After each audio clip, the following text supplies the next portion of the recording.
Okay, so we're gonna start please with the listening section. We're gonna practice. So let's begin.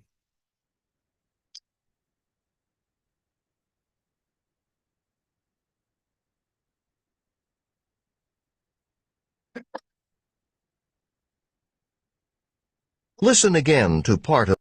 Listen to a conversation between a student and his academic advisor. Excuse me, Miss Chambers? I don't have an appointment, but I was kind of wondering if you had a minute to help me with something. Oh, sure. Have a seat. What's on your mind? Well, I guess I really don't know where to start.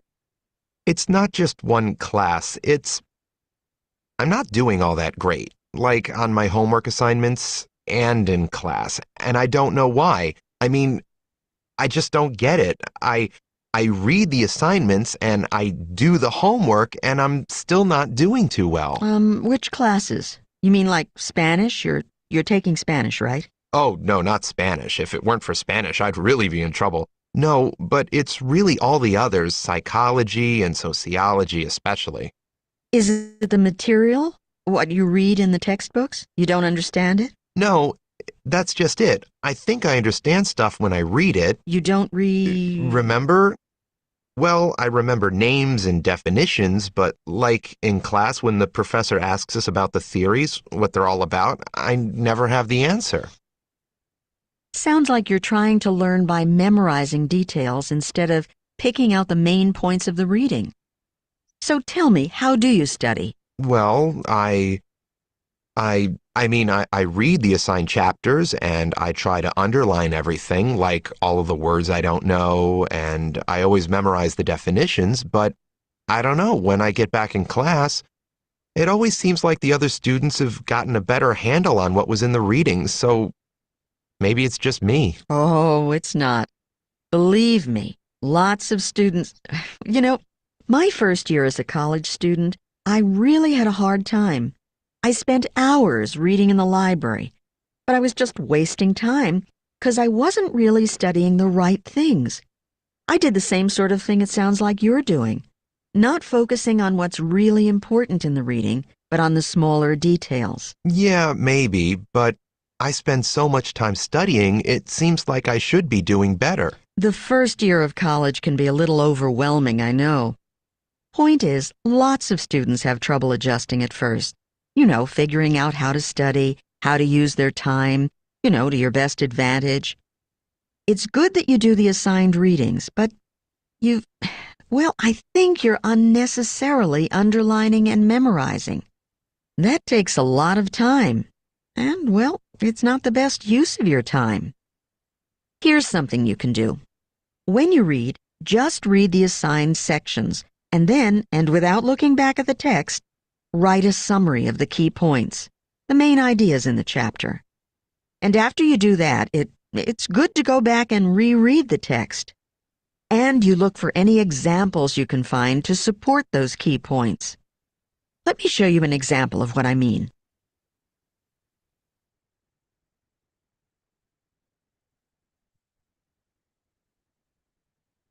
Why does the man go to see the woman?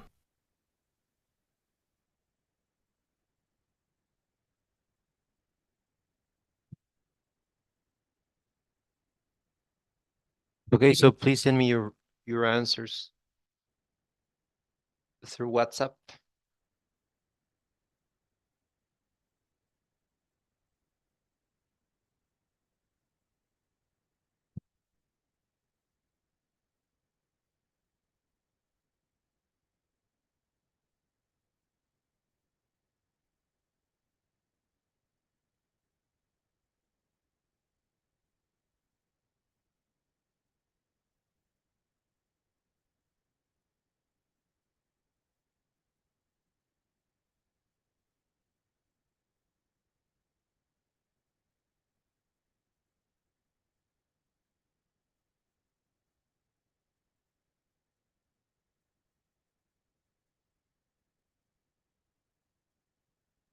Okay, everybody said C, it's correct.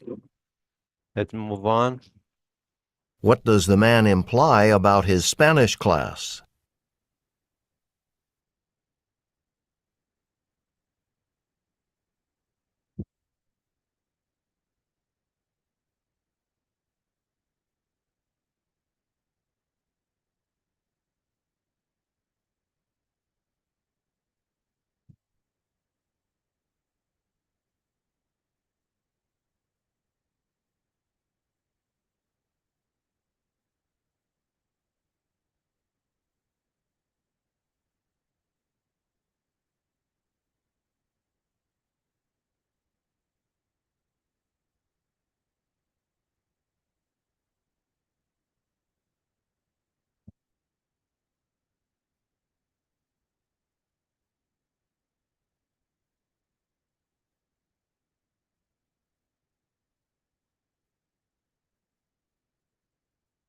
Okay, I have D and I have B.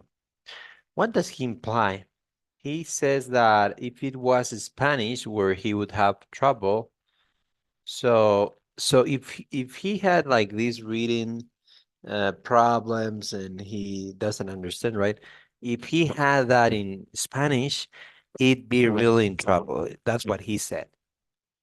So that means that he's not in trouble right now.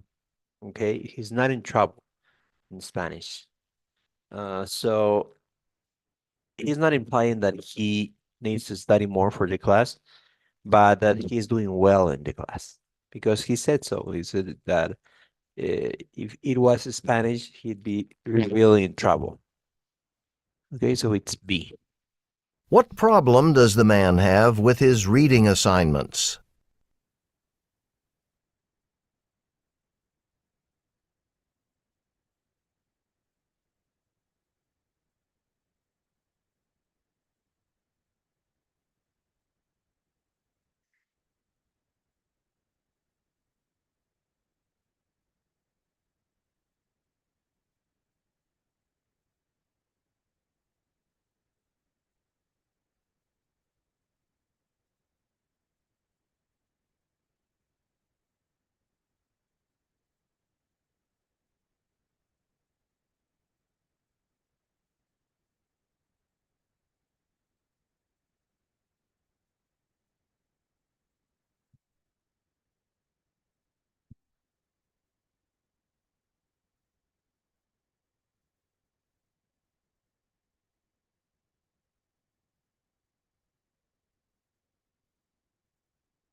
Okay, so what problem does he have with his reading assignments?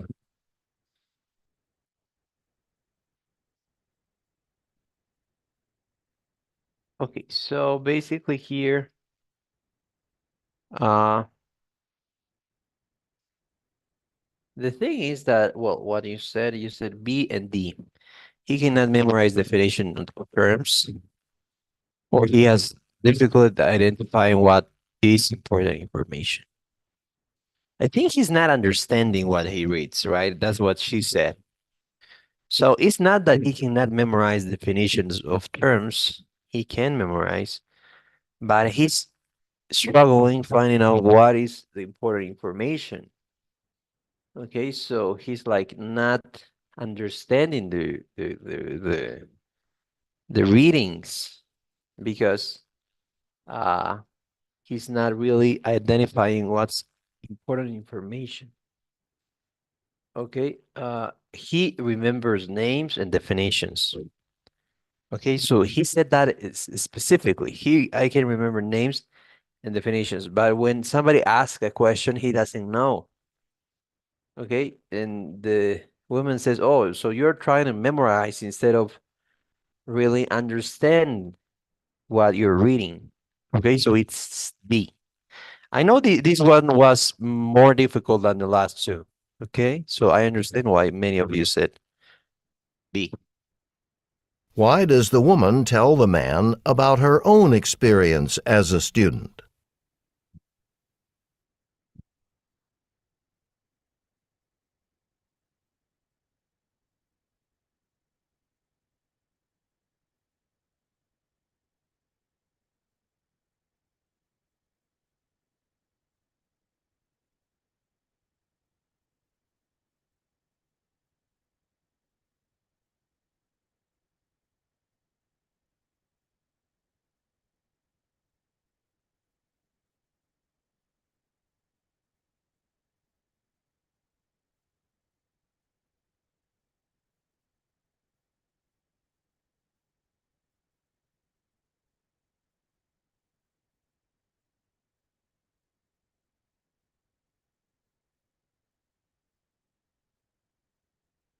Okay, so you said A and C.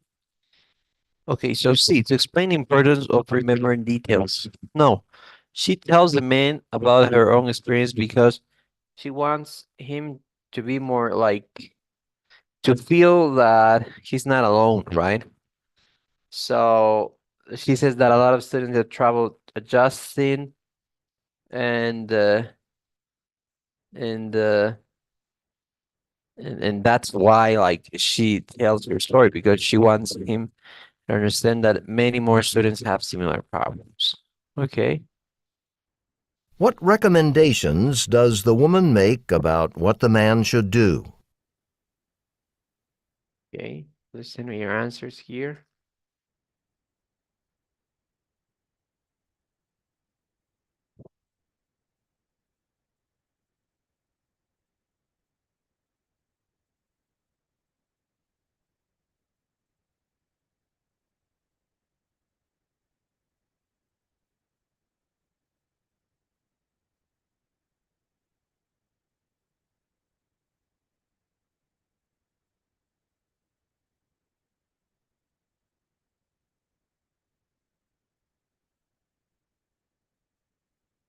Listen.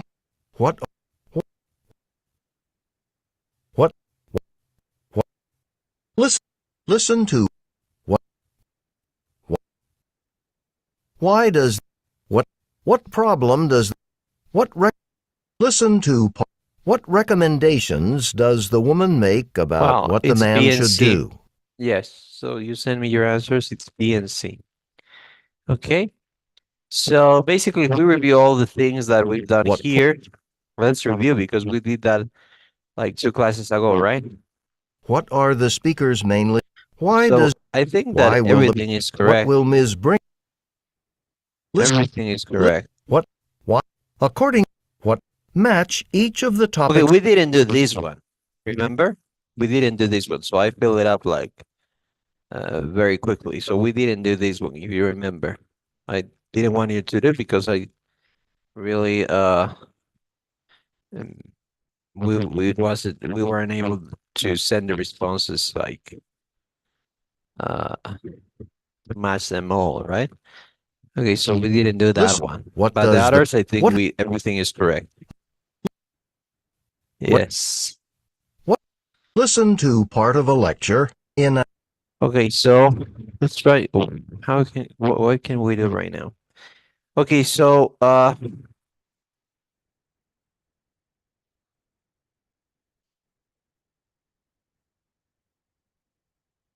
what can we do right now? Okay, I want us to continue here. Listen to a conversation between a student and an admission. Okay, so what can I do here?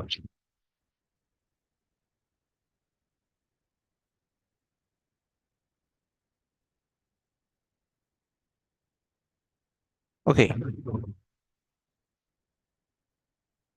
Let's please listen to this one.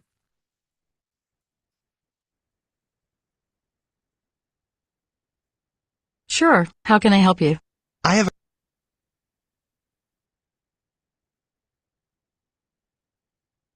Listen to a conversation between a student and an employee in the university's career services office.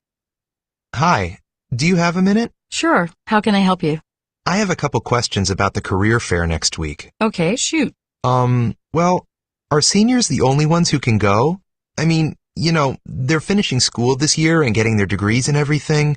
And, well, it seems like businesses would want to talk to them and not first-year students like me. No. The career fair is open to all our students, and we encourage anyone who's interested to go check it out. Well, that's good to know. You've seen the flyers and the posters around campus, I assume. Sure, can't miss them.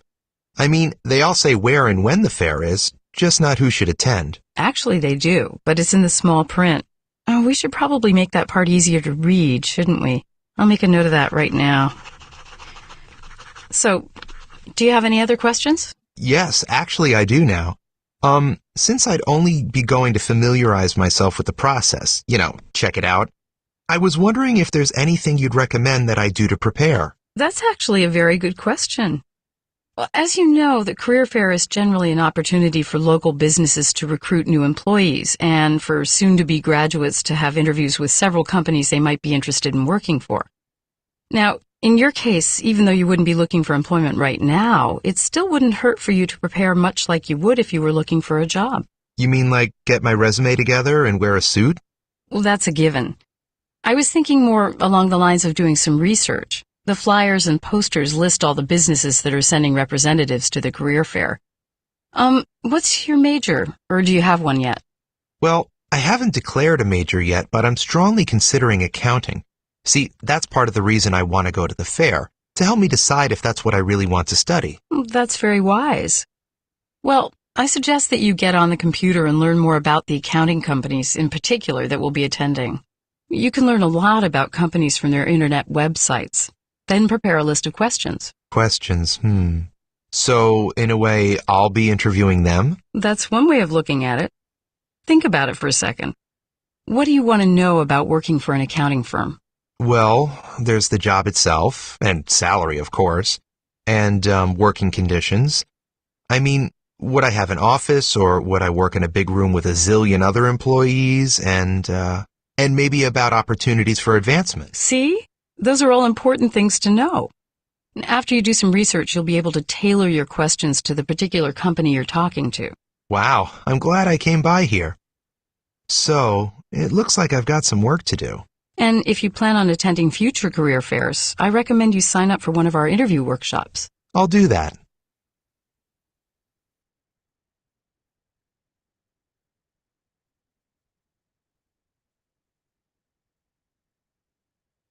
Okay, let's begin.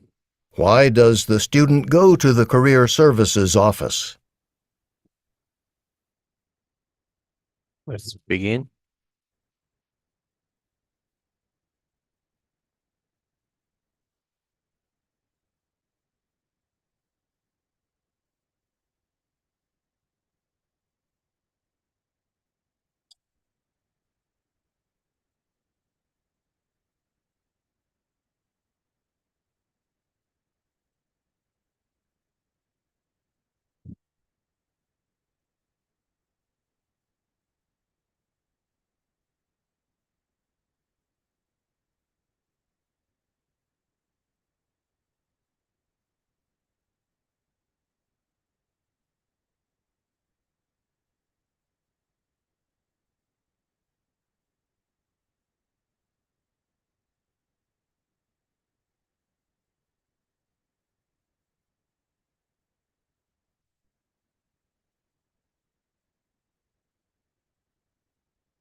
Well, it's C, right?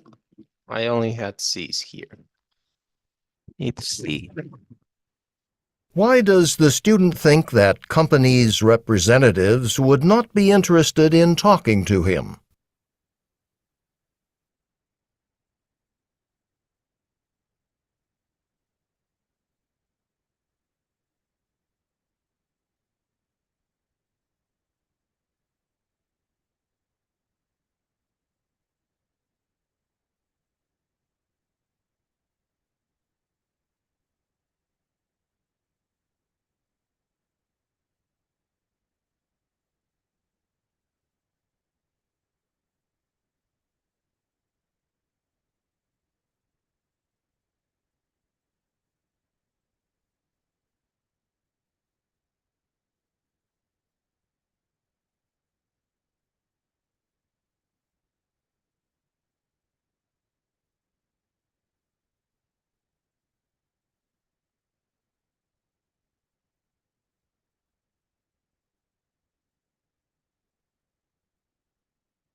Okay, so we have the options C, C, C.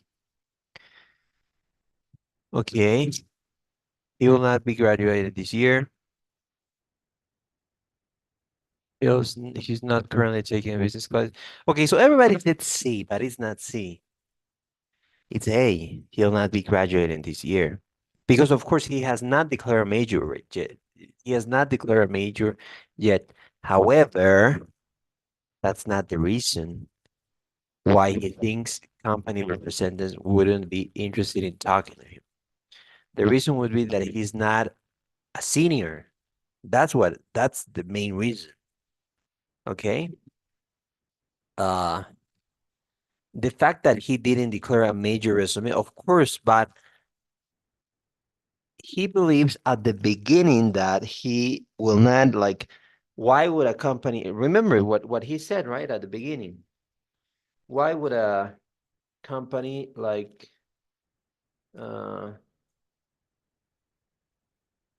talk to somebody who's like he believes in the beginning he says that or only our seniors can go, right? Something like that. Because he believes that they're the only ones that the companies want. Okay, so that's the thing. So it's not C, it's A. Okay, any questions? You might have questions. This could I understand why you got confused. Okay, I understand that. I understand why you got confused, but it's A. You don't need to think like too hard here. The main reason is he's not graduating this year. Okay.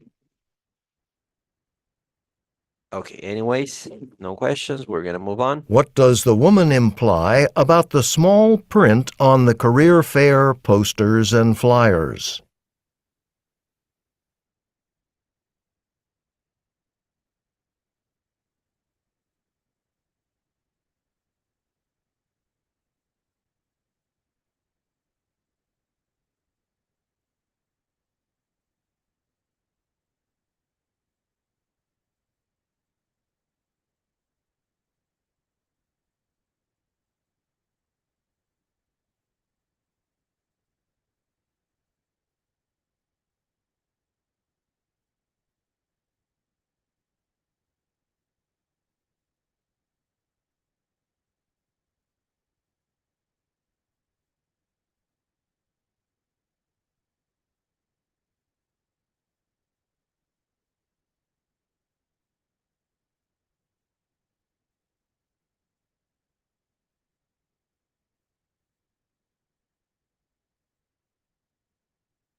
Okay. So I only got one answer. Okay, so the rest, please send your answer. Well, it's time. So D, the information in the print will be represented in a more noticeable way. That's right. Thank you very much. There's no more options here that you said. What does the woman say is a good way for the student to prepare for speaking to companies' representatives?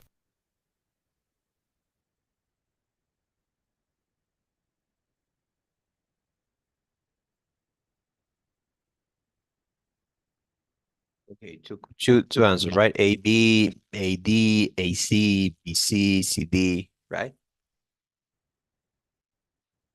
Please send them.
Okay, I have B, C, D.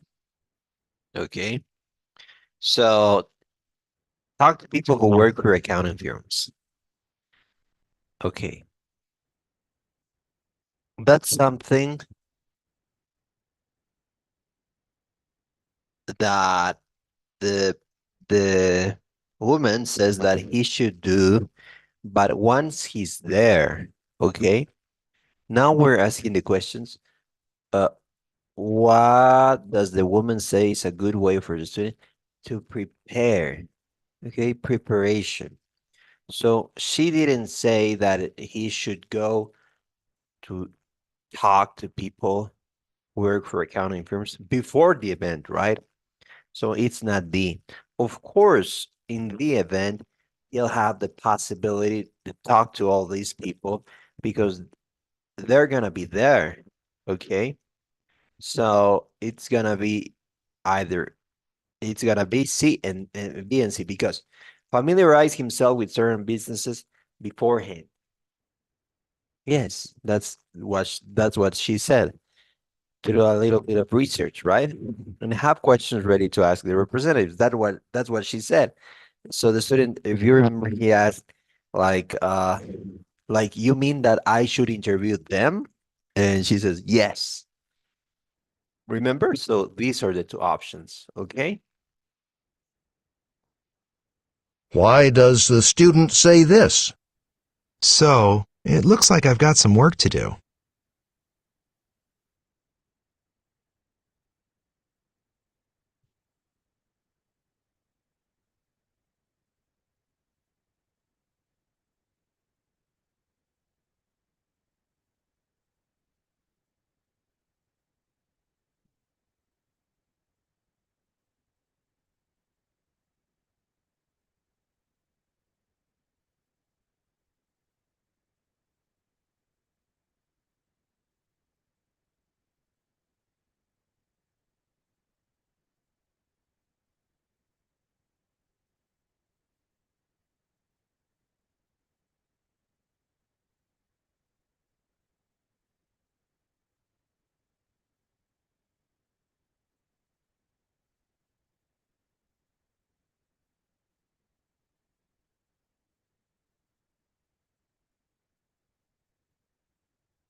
Okay, so I have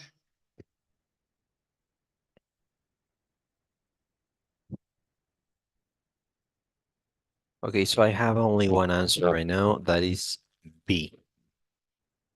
And it's 100% correct. Listen to part of a lecture in an economics class. Now, when I mention the terms boom and bust, what does that bring to mind? The dot-com crash of the 90s. Okay, the boom in the late 1990s when all those new internet companies sprang up and were then sold for huge amounts of money. Then the bust around 2000, 2001, when many of those same internet companies went out of business. Of course, booms aren't always followed by busts. We've certainly seen times when local economies expanded rapidly for a while and then went back to a normal pace of growth. But there's a type of rapid expansion, what might be called a hysterical or irrational boom, that pretty much always leads to a bust. See, people often create and intensify a boom when they get carried away by some new industry that seems like it'll make them lots of money fast. You'd think that by the 90s, people would have learned from the past. If they did, well, look at tulips. Tulips? You mean like the flower? Exactly. For instance, do you have any idea where tulips are from? Originally, I mean. Well, the Netherlands, right? That's what most people think, but no, they're not native to the Netherlands, or even Europe. Tulips actually hail from an area the Chinese call the Celestial Mountains in Central Asia, a very remote mountainous region. It was Turkish nomads who first discovered tulips and spread them slowly westward. Now, around the 16th century, Europeans were traveling to Istanbul in Turkey as merchants and diplomats, and the Turks often gave the Europeans tulip bulbs as gifts, which they would carry home with them. For the Europeans, tulips were totally unheard of, a great novelty. The first bulbs to show up in the Netherlands, the merchant who received them roasted and ate them. He thought they were kind of onion. It turns out that the Netherlands was an ideal country for growing tulips. It had the right kind of sandy soil, for one thing, but also it was a wealthy nation with a growing economy, willing to spend lots of money on new exotic things. Plus, the Dutch had a history of gardening. Wealthy people would compete, spending enormous amounts of money to buy the rarest flowers for their gardens. Soon tulips were beginning to show up in different colors as growers tried to breed them specifically for colors which would make them even more valuable. But they were never completely sure what they would get. Some of the most prized tulips were white with purple streaks, or red with yellow streaks on the petals, even a dark purple tulip that was very much prized. What happened then was a craze for these specialized tulips. We call that craze tulip mania. So, here we've got all the conditions for an irrational boom. A prospering economy, so more people had more disposable income, money to spend on luxuries, but they weren't experienced at investing their new wealth.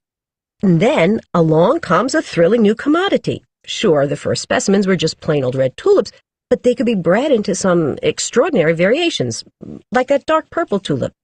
And finally, you have an unregulated marketplace.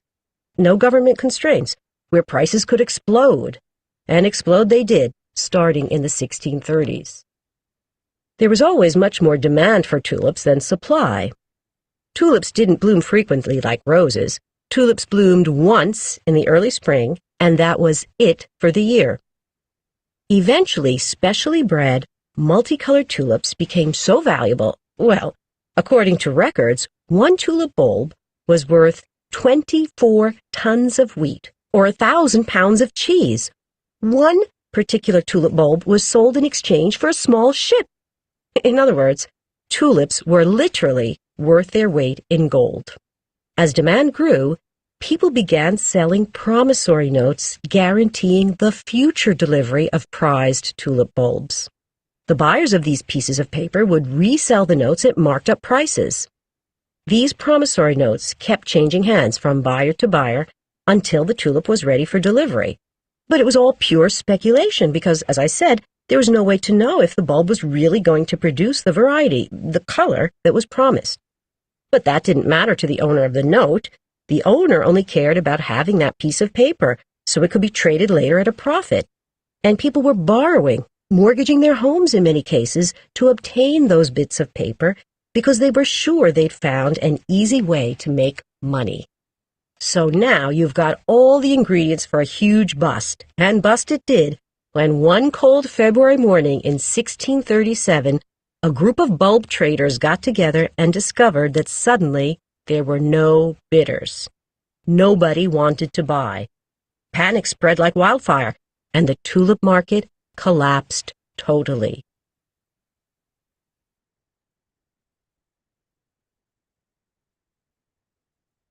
Okay, so please review your notes after you finish. Please review your notes before you forget, okay? I'm gonna give you 1 minute.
Okay, let's begin.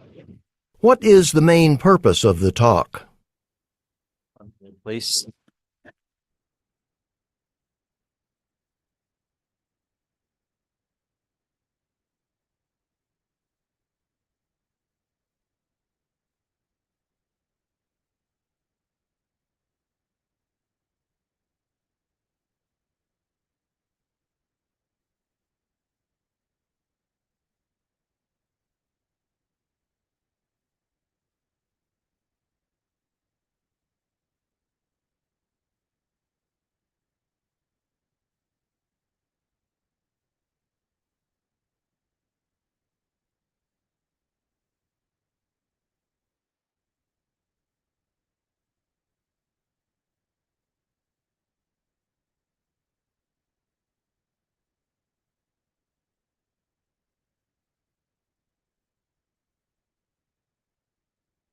Okay, so I have A. Okay, I only have A. Okay. So, to show what happens after an economy has experienced a boom and bust cycle, no. Is to illustrate conditions needed to produce a boom and bust cycle. Okay, it's B. Why is this not the answer? Because it could be an answer, but the talk was not mainly about how, like, the talk is mainly about how, like, this is like the boom and the bust, right? So the talk is focused on everything here. They talk about this, and at the end, of course, they mention the bust. Okay? So the main purpose is to talk about all the conditions that you need for this to happen. But of course, they show what happens after an economy has experienced a boom and bust cycle, but that's not the main purpose of the talk. Okay, so that's not the main purpose because that's only the end. Okay, if they only focus on like the what happened on that crashed economy or something like that, that could be an answer. But they mentioned like from the beginning, so I would say 70 or 80% of the talk is like from the boom itself, and then the remaining part is from the bust. So that's not the main purpose of the talk. Okay, so A could be correct, but you talk about it like very little. So that's why it's not correct. So it's B. What is the professor's opinion about the dot-com crash?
Okay, what do you think, fellas? In this case, okay, so in this case, the answer is okay, I'm gonna give you one more minute, okay? I'm gonna give you one more minute to send me your answers. Please.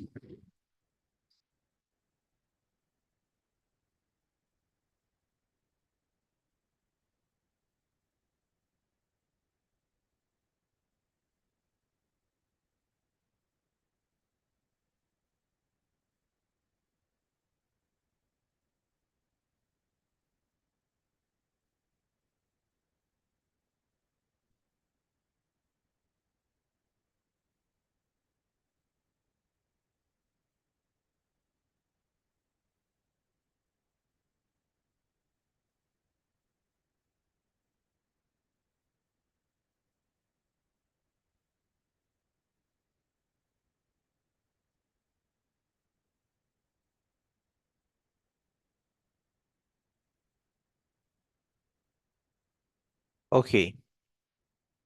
I have A, I have D. She thinks that people should have realized it would happen. Okay. Or she's confident that people learn a valuable lesson from it. I don't think she's confident that people learn a valuable lesson from it because she mentions that basically it's like it was pretty obvious, I think, for her, because she says that there is sort of an a new boom from every new industry created. That's what she thinks, that if something is discovered, a new industry is created, people hysterically uh, buy things, and then it becomes like a historical boom. Okay, so in that case, the thing is that she thinks that people should have realized that it would happen. Okay, that it was too much of a mania, that it had already happened, like with the with the tulips, right? So with the tulip mania, I think it was called tulip mania, right? So she thinks that they should have realized that it would have happened. Okay. According to the professor, where did tulips originate?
Okay, so I have A and I have D. I also have B. Okay, so in the forest of Northern Europe, no. She mentions that they were or they were originally from these Central Asia mountains. And that people from Turkey, the Turks, discover tulips. Okay. And then the Europeans travel, and the Turks gave them as a gift. Therefore, it was a great novelty. And merchants who received them would eat them because they didn't know what was that. Okay. Why does the professor mention a merchant who ate tulip bulbs?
Okay, so here to explain how the Turks introduced the flower to European visitors, to explain what happened to tulip bulbs that didn't purchase desirable colors, to give an example of one way that the rich in their own showed off their wealth, To illustrate her point that Europeans were unfamiliar with the flower.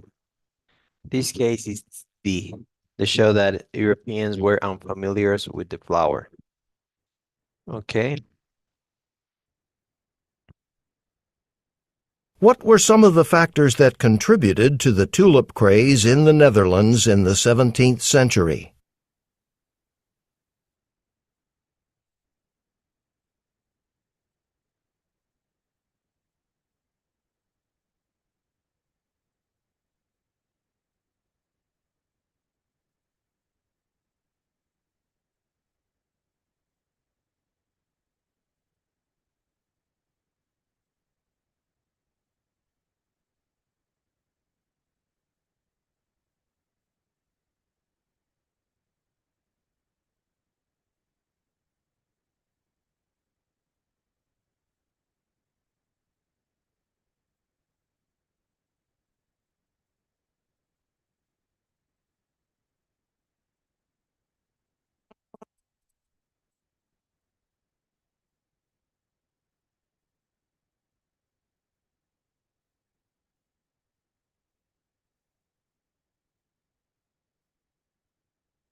Yeah, I have A, C, and D. Wealthy gardeners like to compete for rare plants. The tulip, the tulip bulbs were initially cheap and easy to obtain. Uh, the tulip market. So first of all, is the tulip market was not regulated by the government.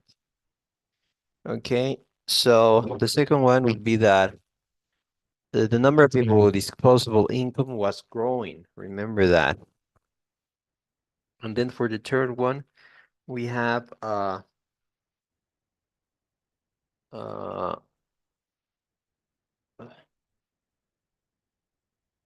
wealthy gardeners like to compete for rare plants. Okay, so those are the reasons why uh that contributed to the craze in the Netherlands.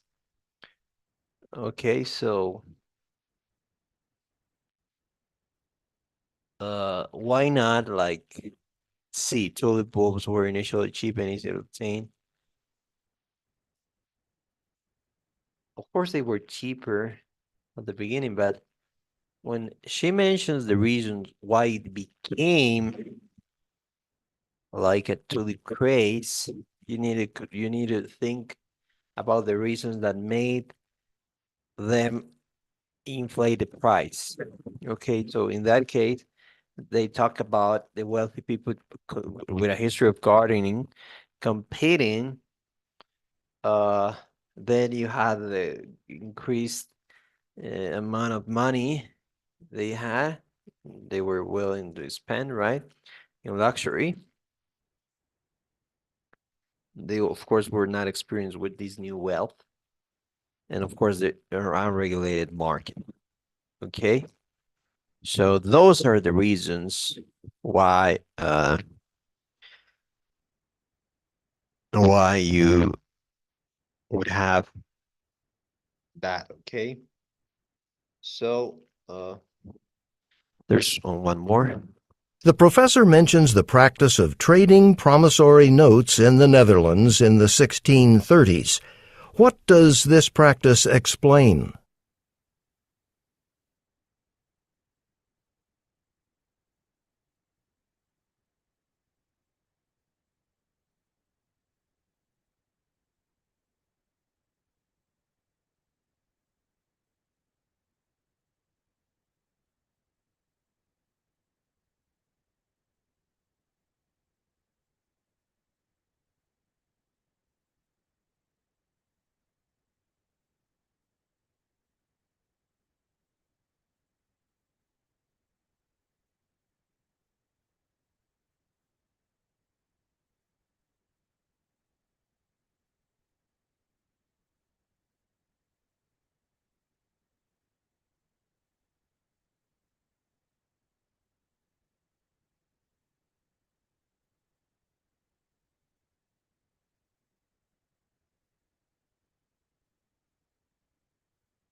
Okay, so I have C, A, C, and D. Okay. Why tulips replace gold as a form of currency? Okay, so did tulips really replace gold? No, they didn't replace the currency. They were as valuable as gold. She mentions that you could buy a ship with one single tulip, right? Or you could buy, I think it was, I don't know if I got it correct, 24,000 pounds of wheat with a tulip. So it was so valuable that it was like Teacher, basically gold. Yes. teacher, what is the meaning of like as a form of currency? Like it didn't replace, okay, but what is the meaning as a form of currency? Like currency is like what you would say like to bills and what you need like what you use in order to trade. What do you need in order like it would be like uh moneda, system of money that is used in a country. So what's the currency? I don't know.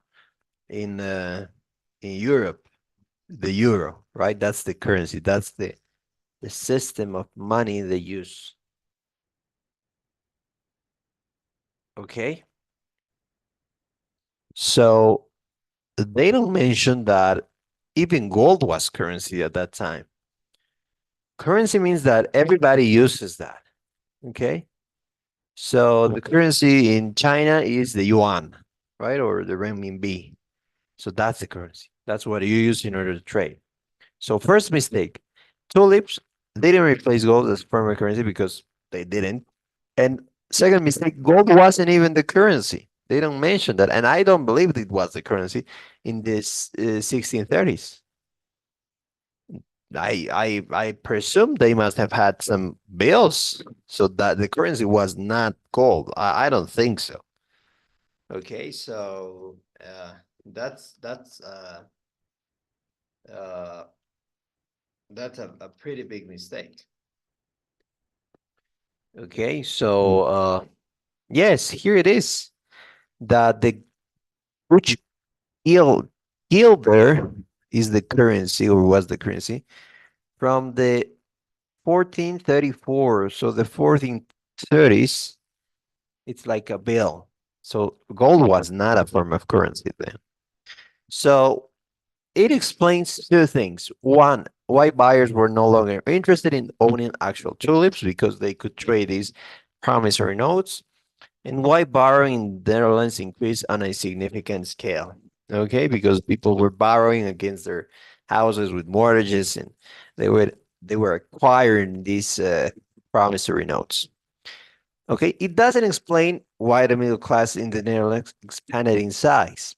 They don't explain that. Okay, of course, probably did because they mentioned that they have more income. They don't mention that specifically, but that's not because of trading promissory notes that happened. Okay.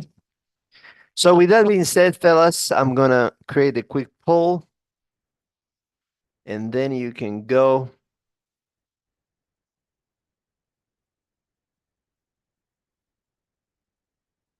Okay, so